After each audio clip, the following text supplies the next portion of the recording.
Hello दोस्तों, दर्द भरी हिंदी कहानियाँ में आप सबका बहुत बहुत स्वागत है।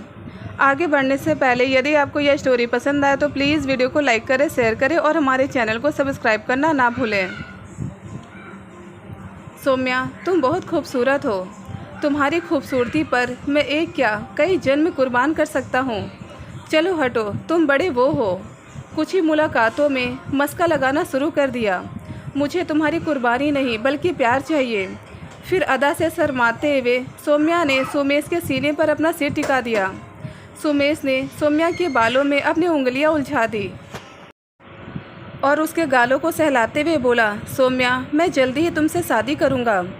फिर अपना घर होगा, अपने बच्चे होंगे। सोमेश, तुम शादी के वादे से मुकर तो नहीं जाओगे?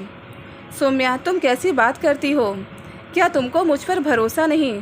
सौम्या सोमेश की बाहों व बातों में इस कदर डूब गई कि सोमेश ने कब उसे बाहों में भर लिया उसको पता ही नहीं चला। फिर यह सोचकर कि अब सोमेश से उसकी शादी होगी ही, इसलिए उसने सोमेश की हरकतों का विरोध नहीं किया। दोनों की मुलाकातें बढ़ती गई और हर मुलाकात के साथ जीने मरने की कस्में खाई जाती रही। सोमेश ने शादी का वादा करके सौम्या के साथ जिस्मानी संबंध बना लिया और फिर अक्सर दोनों होटलों में मिलते और जिस्म की भूख मिटाते। इस तरह दोनों जब चाहते जवानी का मजा लेते।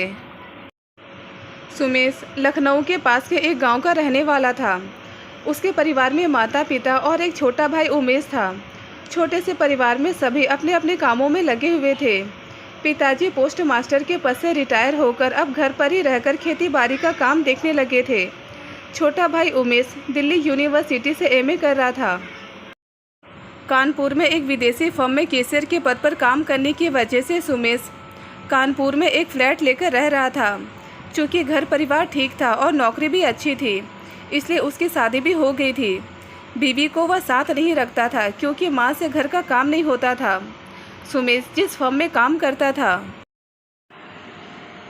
उसी फर्म में सौम्या क्लर्क के पद पर काम करने आई थी। सौम्या को देखते सुमेश उस पर मोहित हो गया और डोरे डालना शुरू कर दिया। सुमेश की शराफत, पद और हैसियत देखकर सौम्या भी उसे पसंद करने लगी। सुमेश ने सौम्या को बताया कि वह कुंवारा है और उसे शादी करना चाहता है। अब चूंकि सुमेश ने उसे शादी का वादा किया तो वह पूरी तरह उसकी बातों में ही नहीं आगोश में भी आ गई। समय सरकता गया। सुमेश सौम्या की देह में इस कदर डूब गया कि घर भी कम जाने लगा।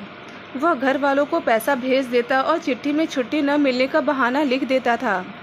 एक दिन पार्क में जब वे दोनों मिले तो सौम्या ने सुमेश से कहा, सुमेश, अब हमें शादी कर लेनी चाहिए। अभी तक आपने मुझे अपने घर वालों से भी नहीं मिलाया है। मुझे जल्दी ही अपने माता पिता से मिलवाइए और उन्हें शादी के बारे में बता दीजिए। सुमेश सौम्या को आगोश में लेते हुए बोला, मेरी सोमू, अभी शादी की जल्दी क्या है? शादी भी कर लेंगे, कहीं भागे थोड़ी ना जा रहे हैं।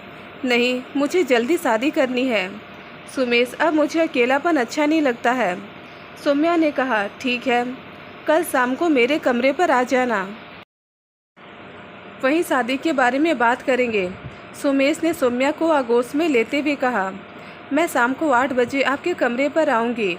सुमेश ने सौम्या के होठों का एक चुम्बन लेकर उससे विदा ली।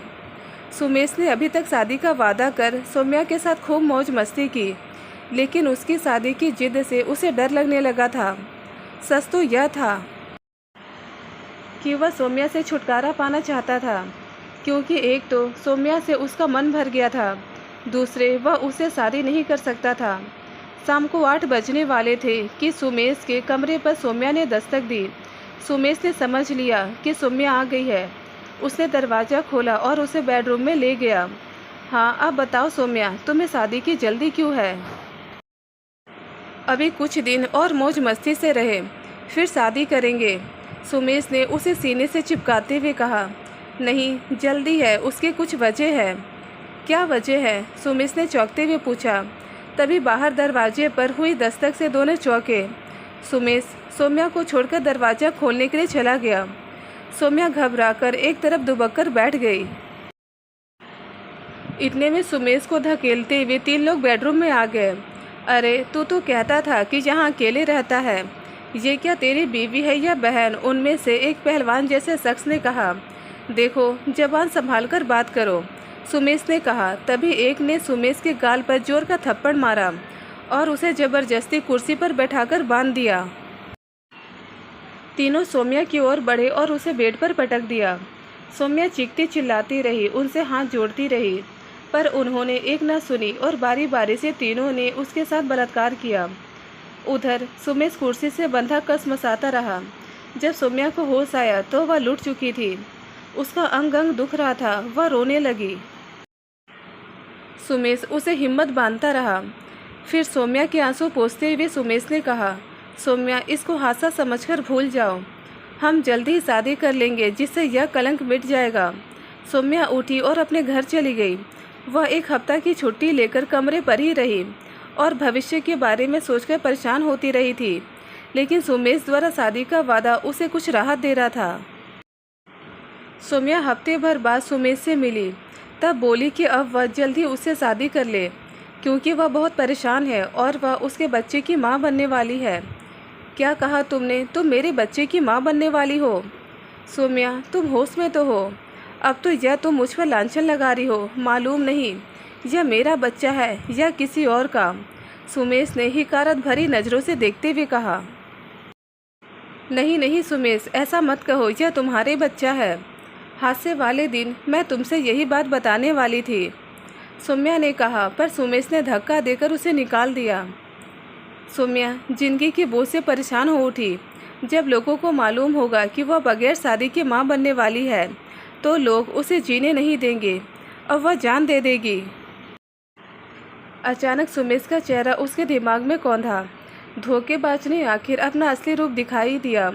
एक दिन जब सौम्या बाजार जा रही थी तो देखा कि सुमेश किसी से बातें कर रहा था। उस आदमी का दिल डॉल उसे कुछ जाना पहचाना सा लगा। सौम्या ने छिपते हुए नज़दीक जाकर देखा तो सुमेश जिन लोगों से हंसकर बातें कर रहा था, वे वही लोग थे जिन्होंने उस रात उसके साथ बलात्कार किया था। अब सौम्या सुमेश की साजिश समझ गई थी।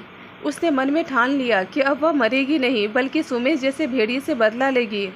सुमेश से बदला लेने की ठान लेने के बाद सौम्या ने पहले परिवार के बारे में पता लगाया।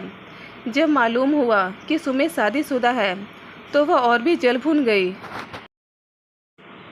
उसे पता चला कि उसका छोटा भाई उमेश दिल्ली में पढ़ाई कर रहा था। उसने कानपुर की नौकरी छोड़ दी। दिल्ली जाकर सबसे पहले सौम्या ने अपना पेट गिराया।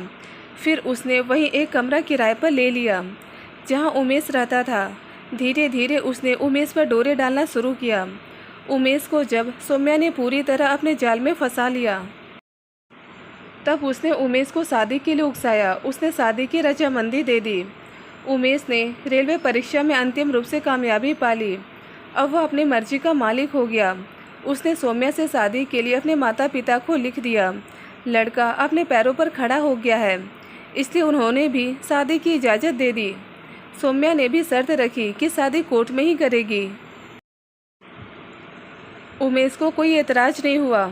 जब उमेश ने अपना माता पिता को लिखा कि उसने कोर्ट में शादी कर ली है, तो उन्हें इस बात का मलाल ज़रूर हुआ कि घर में शादी होती तो बात कुछ और ही थी। अब जो होना था हो गया। उन्होंने गरीब भोज के मौके पर दोनों को घर बुलाया। पूरा घर सजा था। बहुत से मेहमान, दोस्त, सगे संबंधी इकट्ठा थे।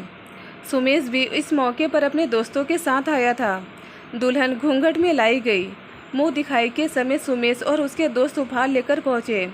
सुमेश ने जब दुल्हन के रूप में सौम्या को देखा तो उसके पैरों के नीचे से ज़मीन ही खिसक गई। सुमेश और उसके दोस्त जिन्होंने सौम्या के साथ बलात्कार किया था, सबका चेहरा शर्म से झुक गया।